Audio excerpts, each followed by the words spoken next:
Radhe Radhe everyone. आज की video में हम जानेंगे कि ऋषि पंचमी का व्रत कैसे किया जाता है, ये व्रत क्यों किया जाता है, व्रत में पूजा हम कैसे करेंगे, क्या खाना है और क्या नहीं खाना है, यानी ऋषि पंचमी के व्रत से संबंधित सारी जानकारी आपको आज की वीडियो में मिलेगी। तो वीडियो को आप अंत तक जरूर देखिए। तो देखिए, भाद्रपद माह के शुक्ल पक्ष में आने वाली पंचमी को ऋषि पंचमी के रूप में मनाया जाता है। देखिए, महिलाओं के कुछ दिन ऐसे होते हैं जिसे अशुद्धि के दिन माना जाता है। रजोधर्म के कारण इस टाइम पर महिलाएं पूजा पाठ नहीं करती हैं।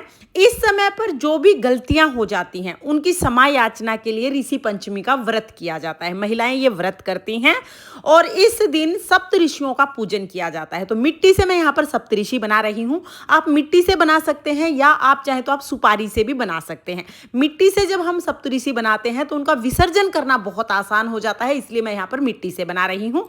आप चाहे तो आप मिट्टी से या सुपारी से कैसे भी सप्त ऋषि बना सकते हैं। तो हमें 7 सप्तऋषि बनाने हैं और एक अरुंधति माता बनानी है। अरुंधति माता को मैंने गोलाकार में बनाया है और सप्तऋषियों को पिंडाकार में बना लिया है। अब हमें पूजा करनी है।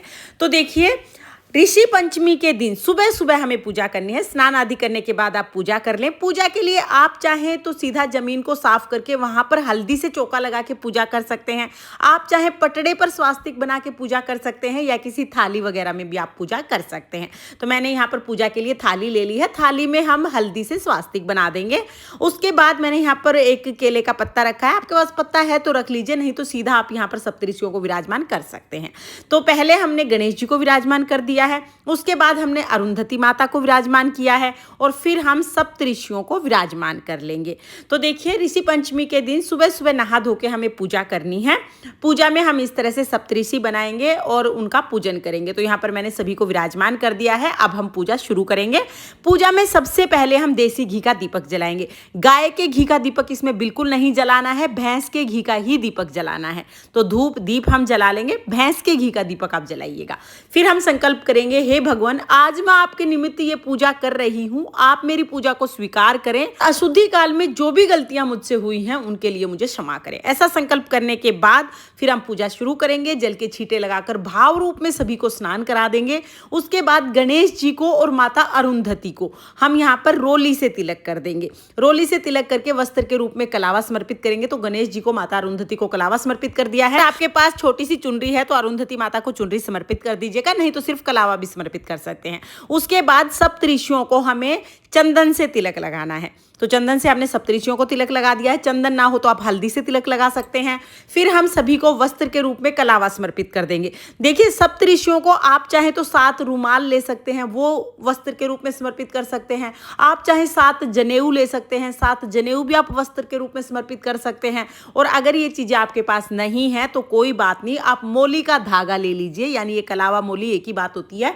मोली का धागा आप ले लीजिए और मोली समर्पित कर दीजिए। तो वस्त्र के रूप में हमने यहाँ पर मोली का धागा सभी को समर्पित कर दिया है। इस तरह से हम सभी को वस्त्र समर्पित कर देंगे। वस्त्र समर्पित करने के बाद सभी को फूल समर्पित करेंगे। तो देखिए, अगर आपको फूल मिल जाते हैं तो आप जरूर समर्पित कीजिएगा, लेकिन अगर किसी कारण से फूल नहीं मिलते हैं तो कोई बात नहीं, बगैर फूल के भी आप पूजा कर सकते हैं। मेरे पास फूल थे तो मैंने फूल समर्पित कर दिए हैं। इसके बाद हम भोग समर्पित करेंगे। तो देखिए, भोग में कोई भी ऐसी चीज समर्पित नहीं की जाती जो हल से बोई हो। तो यहाँ पर ड्राई फ्रूट का भोग और फलों का भोग, यानी मेवे और फल का भोग आप समर्पित कर सकते हैं। इस पूजा में चावल का उपयोग भी नहीं किया जाता है। तिलक हमें सिर्फ चंदन से हो और रोली से ही करना है, चावल नहीं चढ़ाने हैं।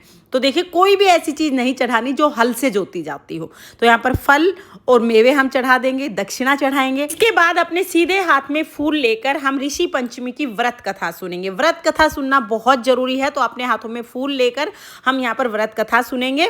व्रत कथा का वीडियो आपको चैनल पर मिल जाएगा, लिंक मैं डिस्क्रिप्शन में दे दूंगी, आप वहां से देख लेना। व्रत कथा जरूर सुनना, क्योंकि व्रत कथा सुनने के बाद ही हमारा व्रत पूर्ण होता है। कथा सुनने के बाद जो हमने हाथ में फूल लिया है वो हम सप्तऋषियों के चरणों में समर्पित कर देंगे। तो इस तरह से हमारी जो कथा है वो पूर्ण हो जाएगी। कथा सुनने के बाद फिर हम आरती करेंगे। तो बहुत ही प्रेम पूर्वक हमें आरती करनी है। जो दीपक हमने जलाया है उसी से हम आरती कर लेंगे। तो देखिए, यहाँ पर हम गणेश जी की आरती करेंगे। अगर आपको सप्तऋषियों की आरती आती है तो सप्तऋषियों की आरती भी कर ले, लेकिन अगर आपको सप्तऋषियों की आरती नहीं आती है तो कोई बात नहीं, आप सिर्फ गणेश जी की आरती भी कर सकते हैं। सप्तऋषियों का ध्यान करते हुए हम आरती कर लेंगे। आरती करने के बाद हाथ जोड़कर कर पूजा में रही कमियों के लिए समय याचना करेंगे और अपनी मनोकामनाओं को पूर्ण करने के लिए प्रार्थना करेंगे। इस तरह से हमारी जो पूजा है वो पूर्ण हो जाएगी। पूजा के बाद अपने सीधे हाथ में थोड़ा सा जल लेंगे और जो हमने चौकी लगाई है, जो भी हमने थाली जो हमने ली है पूजा की, इसके ऊपर से 2 बार वार देंगे। तो इस तरह से हमने सुबह के समय पूजा करनी है। पूजा करने के बाद जो जल का लोटा है ये हम सूर्य देवता को अर्घ दे देंगे और जो भी हमने भोग प्रसाद चढ़ाया है ये प्रसाद हम घर के सभी सदस्यों में बांट देंगे। तो प्रसाद के रूप में हम सभी में बांट देंगे। अब देखिए, सुबह पूजा करने के बाद फिर आप दिन में चाय पानी पी सकते हैं। चाय हमें गाय के दूध से बनी हुई चाय नहीं पीनी है, भैंस से बने हुए दूध की चाय आप पी सकते हैं। गाय का दूध, घी, कोई भी चीज़ हमें बिल्कुल यूज नहीं करनी इस व्रत में। भैंस का दूध, घी आप यूज कर सकते हैं। दिन में आप चाहें आप फल भी खा सकते हैं। सुबह हम इस तरह से पूजा करते हैं। शाम के समय फिर हम इसका विसर्जन कर देते हैं। तो शाम के समय आप विसर्जन कर दीजिएगा। पूजा अगर आपने सुबह की है तो शाम को 4 बजे के बाद आप किसी भी टाइम पर विसर्जन कर सकते हैं। तो शाम के समय जब हम विसर्जन करेंगे उस टाइम देखिए, जो हमने प्रसाद चढ़ाया था, जो भोग प्रसाद चढ़ाया था, वो तो हम पूजा करते ही तुरंत उठा के सबको बांट देंगे। अब शाम को जब विसर्जन करेंगे तब हमें क्या करना है, जो हमने चुनरी चढ़ाई है ये आप अपने घर के मंदिर में किसी भी माता को चढ़ा सकते हैं। अब हमें विसर्जन करना है तो विसर्जन करने के लिए देखिए, अगर आपके घर के आसपास कोई नदी तालाब है तो वहां विसर्जन कर दीजिएगा। नदी तालाब नहीं है तो आप किसी थोड़े बड़े से बर्तन में जल ले लेंगे। साफ जल हमें लेना है। इसमें हम थोड़े से फूल डाल लेंगे। जो भी फूल आपके पास अवेलेबल हो आप वो फूल डाल लीजिएगा। फूल ना हो तो कोई बात नहीं, सिर्फ जल भी आप ले सकते हैं। मेरे पास यहाँ पर फूल थे तो मैंने फूल डाल लिए हैं। उसके बाद सबसे पहले गणेश जी को जल के छींटे लगाएंगे और अपने घर के मंदिर में विराजमान कर लेंगे। और जो हमने दक्षिणा ली है ये दक्षिणा आप पंडित जी को दान दे देना। जितनी भी मूर्तियां हमने मिट्टी से बनाई थी, पहले अरुंधति माता को हम विसर्जित करेंगे, उसके बाद सप्तऋषियों को बारी बारी से हम इस तरह से विसर्जित कर देंगे। बहुत ही प्रेम पूर्वक हमें सप्तऋषियों को विसर्जित करना है। तो शाम के समय ही आप चौकी उठा लेंगे या थाली या चौकी जहां पर भी आपने पूजा की है वहां पर हम इस तरह से विसर्जन कर देंगे। मिट्टी से हमने सप्तऋषि बनाए थे, बहुत जल्दी ये पानी में घुल जाएंगे। जब ये पानी में घुल जाएंगे उस टाइम पर हम इस पानी को यानी इस जल को हम पौधों में सींच देंगे। आप किसी भी पौधे में इस जल को सींच सकते हैं। जल को इधर उधर नहीं फेंकना है, पौधों में ही सींचना है। अगर आपके आसपास कोई पौधे नहीं है तो आप कच्ची जमीन में जहाँ पर किसी के पैर ना पड़े वहाँ पर इस जल को सींच सकते हैं। और ये जो थाली है इसको हम दोबारा से साफ करके घर में यूज करेंगे। इसके बाद देखिए, इस तरह से बहुत आसानी से आप विसर्जन कर देंगे। अब शाम को आप अपने घर में जैसे रोजाना पूजा करते थे वैसे पूजा करनी है। शाम के समय कुछ लोग ये व्रत शाम के समय चंद्रमा को अर्घ देके खाना खा लेते हैं। कुछ लोग तो शाम को व्रत का पारण कर देते हैं। तो आप चाहें तो आप शाम को चंद्रमा को अर्घ देके व्रत का पारण कर सकते हैं। और कुछ लोग अगले दिन व्रत का पारण करते हैं। तो आप चाहें तो अगले दिन आप व्रत का पारण कर सकते हैं। ये आपकी क्षमता पर डिपेंड करता है कि आप व्रत का पारण रात को चंद्रमा के निकलने के बाद करेंगे या अगले दिन करेंगे। तो देखिए, अपने शारीरिक सामर्थ्य के अनुसार आप ये व्रत कर सकते हैं। लेकिन जैसे आप पहला व्रत करेंगे फिर सारे व्रत आपको उसी तरह से करने हैं। तो अपने सामर्थ्य के हिसाब से आप व्रत का संकल्प लीजिए। और इसी पंचमी के व्रत में हमें ये ध्यान रखना होता है कि कोई भी ऐसी चीज हमें नहीं खानी है जो हल से जुताई की गई हो, मतलब जो हल से बोई गई हो। ऐसी कोई भी चीज हमें नहीं खानी है और ना ही पूजा में चढ़ानी है। तो इस व्रत में आप मेवे यानी जो ड्राई फ्रूट होते हैं वो ले सकते हैं और फल ले सकते हैं। यही पूजा में चढ़ाए जाते हैं और यही आप खा सकते हैं।